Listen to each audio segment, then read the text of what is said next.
Sturmgeschütz crews, or Stugs, experienced casualty rates as high as 80% during World War II. Despite never being designed for tank combat, the Stug became the war's most effective tank killer, achieving more confirmed destruction than the renowned Panthers and Tigers combined. Although over 10,000 units were produced, making it Germany's most manufactured tracked armored fighting vehicle, only just over 1,000 remained operational by the final months of the war. This presentation will explore these factors through the story of the Sturmgeschütz and its dedicated crews. The Stug's origins trace back to the interwar period, when the German army sought a mobile, armored gun for direct infantry support.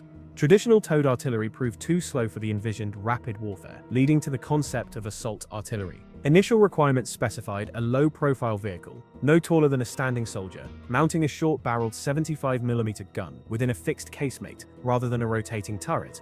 Engineers utilized the proven Panzer III chassis, integrating a superstructure for the main gun. In its early stages, the Stug was assigned to the artillery branch, not the armored corps, reflecting its non-tank role. However, this role would undergo dramatic transformation as new threats emerged and the battlefield evolved. Importantly, the men operating these vehicles were artillerymen, trained gunners rather than tankers, a distinction that would later prove crucial. Approximately 30 early Stugs participated in the 1940 Battle of France, successfully neutralizing enemy pillboxes, bunkers, and fortified positions as intended. Crews quickly recognized the advantage of its low profile, standing just under 2 meters tall, which made it difficult to spot, easy to conceal, and hard to hit. An ideal characteristic for ambush tactics that would gain critical importance later in the war. A significant drawback was the ineffectiveness of their short-barreled, low-velocity howitzers against enemy tanks. However, this was not deemed a major issue at the time, as the vehicle had not been designed for anti-tank combat. Subsequent production models featured progressively thickened armor, improved optics, and a roof-mounted machine gun, providing essential defense against the close-range infantry attacks that had already shown their danger in early engagements.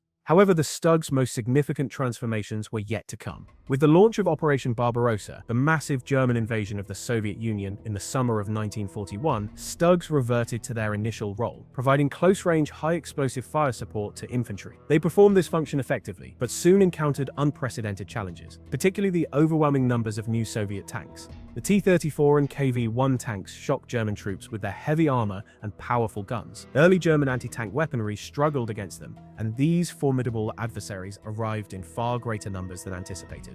While initial Soviet command and organizational deficiencies blunted their early effectiveness, the threat was undeniable, demanding an urgent German response. A major Stug redesign provided one such answer. Its short-barreled howitzer was replaced by a long-barreled 75mm anti-tank gun, a modified PK-40 specifically adapted for the assault gun's casemate. These upgunned Stugs arrived critically, coinciding with increasing waves of T-34s and Soviet counterattacks. From this point, the Stug's role irrevocably shifted from infantry support to Germany's primary frontline tank destroyer. Stugs proved ideally suited for defensive warfare, especially across the vast open expanses of the Eastern Front. Their low silhouette facilitated ambush tactics, allowing them to hide in terrain folds or village ruins and decimate advancing Soviet tanks in the open with terrifying effectiveness. During the massive tank battles of 1943 and 1944, including the Battle of Kursk and subsequent Soviet offensives, the Stug artillery emerged as an exceptionally valuable frontline weapon.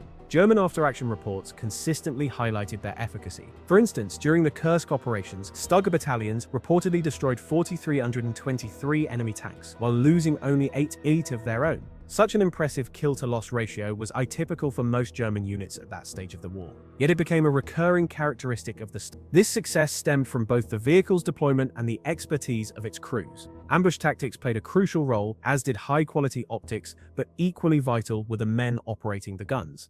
Stug crews originated from the artillery branch. They were trained gunners, not tankers. Their precision, discipline, and gunnery skill significantly enhanced battlefield performance, explaining their ability to destroy so many Soviet tanks, often under horrific conditions amidst massive tank charges. The statistics are astonishing. The Stug is estimated to have destroyed 30,000 Soviet tanks throughout the war. This figure surpasses any other German combat vehicle and any single Allied tank type, solidifying its status as the most successful tank killer of the entire conflict. Notably, some of the most celebrated German tank aces, such as Kurt Knispel, who destroyed over 160 enemy tanks, achieved a significant portion of their kills while fighting in Stug. These vehicles were armed with the same long-barreled 75mm gun as the later Panzer IVs, yet they often outperformed them. The Stug's superior performance stemmed from better optics, optimal positioning, and highly trained crews. In the hands of skilled operators, a Stug in ambush was absolutely lethal. Its 75mm high-velocity cannon could penetrate up to 90mm of armor at 500 meters, sufficient to destroy most Allied tanks, including the Sherman, Churchill, and even later T-34 models.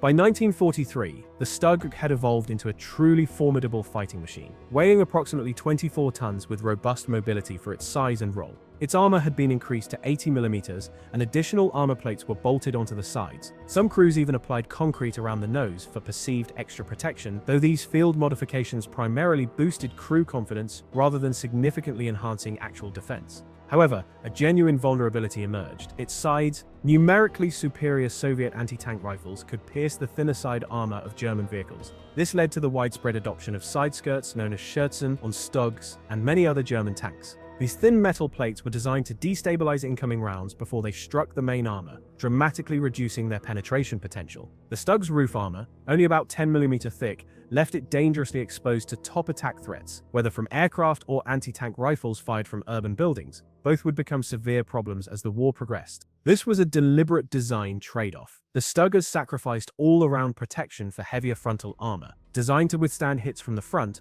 where it was expected to engage the enemy. Following the Battle of Kursk, German high command took serious note of the Stug's effectiveness. Consequently, German production priorities shifted further toward turretless tank destroyers, which were cheaper, faster to produce, and more effective for the desperate, defensive, and thinly stretched warfare Germany now faced. Panzer 30 chassis production was increasingly redirected towards Stug manufacturing. A new variant, the Sturmgeschütz 4, was created using the Panzer 4 chassis. As German losses mounted and available tanks dwindled, focus intensified on these more efficient assault gun and tank hunter variants. This principle was soon applied across other platforms. The Jagdpanther emerged from the Panther tank, the Jagdpanzer IV from the Panzer IV chassis, and the massive Jagdtiger from the Tiger II. There was even the Sturmtiger, an experimental assault vehicle armed with a naval rocket launcher for close-quarters destruction. Though most of these were not highly successful, being extremely expensive, heavy, and unreliable. Among all these vehicles, the Stug remained one of Germany's most cost-effective assets.